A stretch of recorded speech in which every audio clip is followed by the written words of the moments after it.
Hello, everyone. Good afternoon, and welcome to Coach on the Rocks. Hopefully, you're having a wonderful day. I wasn't streaming yesterday, but I think I'll explain why, because it actually is tied to today's topic. So, have you ever had a feeling that you are in a Kafkaesque situation where you're reliant on this merciless, difficult to understand, and soulless system?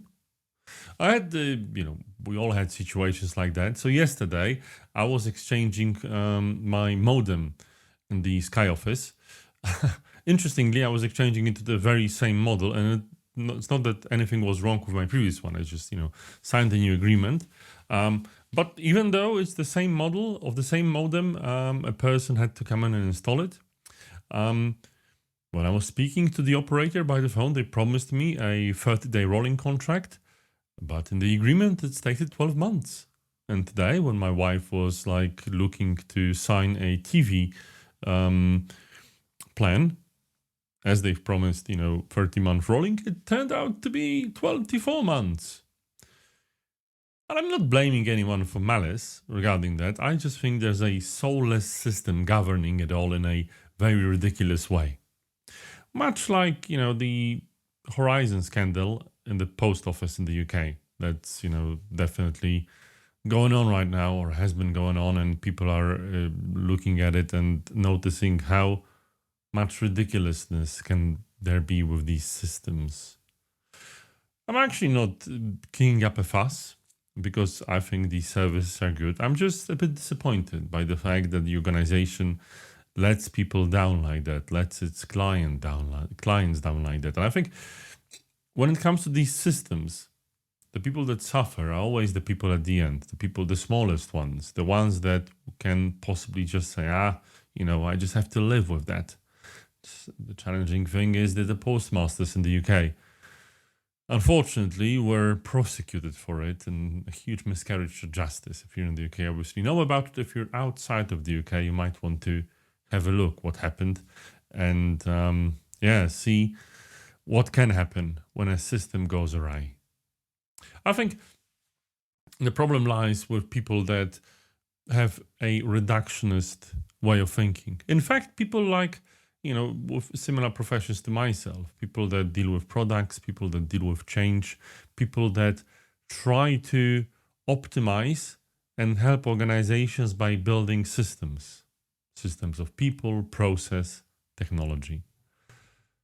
Often, rather than not, we are taking a certain perspective. We're trying to squeeze efficiency.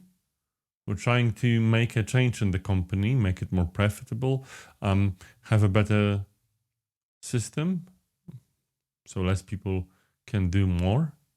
But often what happens is we forget about the people at the end, the people that don't fit the rigid process boundaries, the people that want or need something else. We all are special in our own kinds of ways. There is an infinite amount of markets, size one. And I think it's very dangerous to try to put everyone into buckets and present them with a soulless system. I'm hoping that the future will hold a view that everyone is valuable, every client is valuable because they are. I think, it's very important to sell, but if you lose trust, it's very hard to regain it. Some people will maybe more principled than I am, or more inclined to kick a fuss, would go to a different provider. After all, I can break the agreement the first month, just because, without any consequence. And yet I think, especially the post office scandal shows that what can happen is the big companies, the big design systems will still stay. But the ones that will be hurt are the little ones, the postmasters, the ordinary clients, the people that don't have the strength, inclination, or just time to fight the huge machine. As system designers, as product people, I think it's our responsibility to understand that these things might happen. That it's not someone being obnoxious. It's that, we've promised one thing and another thing happened. Even if there was no ill will, in the fact that I was supposed to get a 30-day rolling contract and I got a 24-month, and it's all quite ridiculous. The problem happens when we get used to this ridiculousness, when we think, oh, that's how it's supposed to work, right? There's always the bureaucracy. There's always the machine of the system. But it's not true. We just design it this way to be reductionist, and then that happens. People are unhappy. Sometimes it's just clickbait. Like, I frequently read the papers and I read about EU citizens in the UK that somehow fell through the cracks of the settlement scheme system. I think the system was actually designed quite well. As long as you breathe, you get a settled status. And I've managed to get one pretty quickly with a reasonable experience. Well, lucky that the Minister of Internal Affairs, the Home Minister, was a decent guy back then, in a break between not so decent Home Secretaries. So there you go.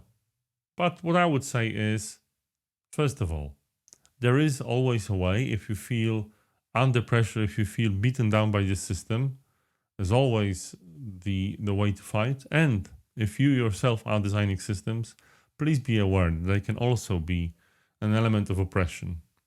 Whatever you're building, there's people using it, but there's also people on the other end, being the consumers.